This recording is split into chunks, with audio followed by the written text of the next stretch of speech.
think of what a different world you'd live in if people were just fucking semi-competent. If they just did the shit that they actually were capable of, instead of some pittance of effort that's, a joke compared to their true potential.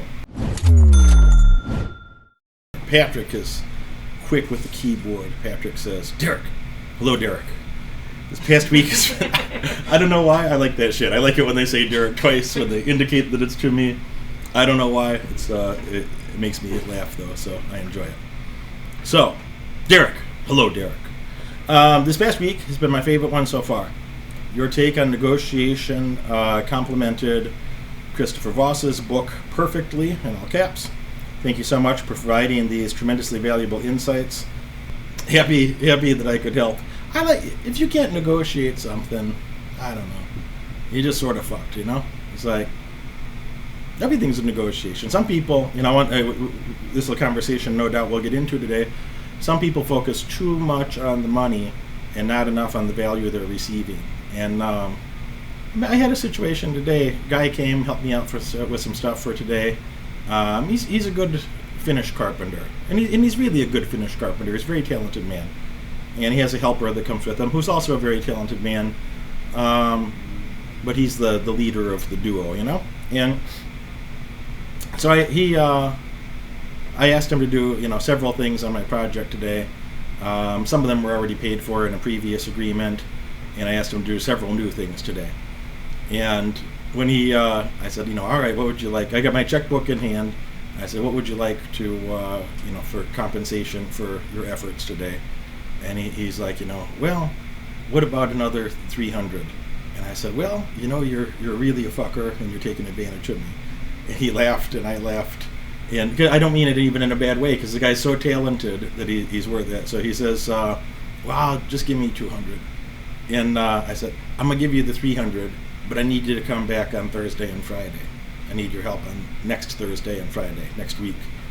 And he's like, yeah. And so anyway, I gave the guy what he wanted, and I've done that before in the past, but he's so talented, you can't find other people like this. And you got a labor shortage too. So, I could have given him less money. But, I just made a contingency, and they're like, yeah, I'll give you exactly what you want. And also come back next week. I need your help with a couple more things. So I wish I could just hire any asswipe off the street and pay him not much to do this, but the guy's worth it. He's worth more. I'd pay him more because the outcomes are fantastic. And I'd pay him more than he's asking for if he wanted it.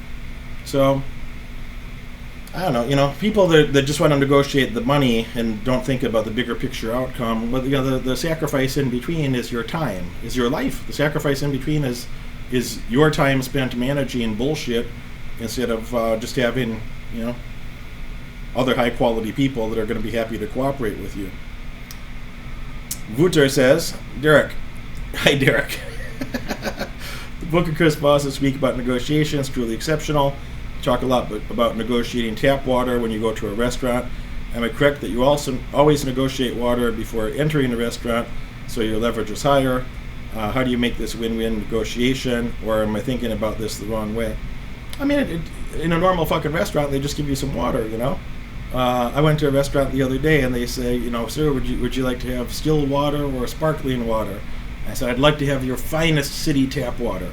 Please bring me your finest city tap water with at least 2 ice cubes. In a normal restaurant, they just give you water. When you go to Europe, sometimes they're for some reason, the Germans, they hate to give away free water, which is absurd to me. It's, the cheapest thing they could possibly give away next to air, next to the oxygen in the fucking room. So, but I hear what you're saying, and sometimes you negotiate that before you walk in the door. So, hey, there's a party of 6, but, I want to make sure, blah, blah, blah. And, I don't do that in an abundance of caution all the time, because most of the world has the generosity to give you water.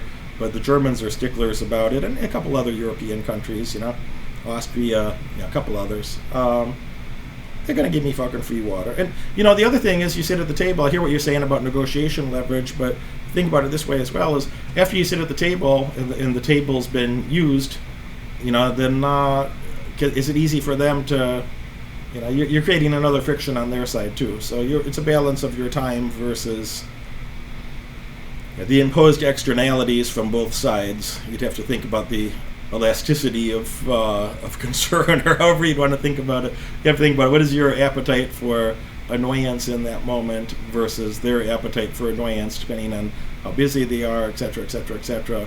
They got a pretty empty restaurant and you dirtied up a table. And many times they don't believe that you'll leave until they see me walk up and then, stand up rather, and everybody else is walking out with me. Sometimes they won't believe that until they see it. But, it depends. Answer is it depends. Omar says, Derek, what up? Thanks for the content this week. Very valuable to get the foundations with knowing who you are, plus what you value. Plus what value you provide, plus having the emotional control to handle the negotiations. I want to share a big win with you from Friday. At work, I received the Q2 America's Rockstar Award for my innovation, leadership, and impact to clients in the firm. Out of our whole continent of America, they choose 12 associates to grant this award to. I was the only one in Canada that received it this time around. Also in the personal congratulatory email, the general manager of Canada, aka someone 2 levels from my CEO and 7 levels above me, along with all managers from each level to him, total 7 people, were copied on the email. The typical award winners are associates that have been with the company for at least 1.5 years, yet I received it in 9 months, ready to bring more value and win more. Omar, that it's so great. He says 12 people in the Americas received this. 12 people in North and South America, and most of them are there, at least twice as long as you've been there, and probably a lot of them are older than you too, for that matter. So I just think it's great. I think it's fantastic, and it's great to be recognized by the other, several levels of management above you, as you mentioned it here. Fantastic for you to be mentioned. The CEO, the many top executives are aware of that, and I don't know, man. The real as much as I want to tell you congratulations, and I do, congratulations, that's fantastic, Omar. But the real question is, why aren't other people here doing that? Why isn't the whole fucking world behaving that way? Think of what a different world you'd live in if people were just fucking semi-competent. If they just did the shit that they actually were capable of, instead of some pittance of effort that's, a joke compared to their true potential. They talk themselves out of the results that they could have had, and, they convince others of their weakness and patheticness in the process, and then they just, you wilt away and you die, and, nobody cared about you over here, and nobody's going to care about you after you're gone if you're that type of person. So, I don't know. It doesn't do much for a person's legacy. It doesn't do much for their life when they're alive, or their reputation, before or after their death either. So, yeah, good for you. Good for separating yourself from the herd. Good for standing out in a positive way. I think everybody has the opportunity to do things like this. Most people just don't. They're lazy, out of stupidity or lethargy. They just, flounder around and wait to die, accept a mediocre life.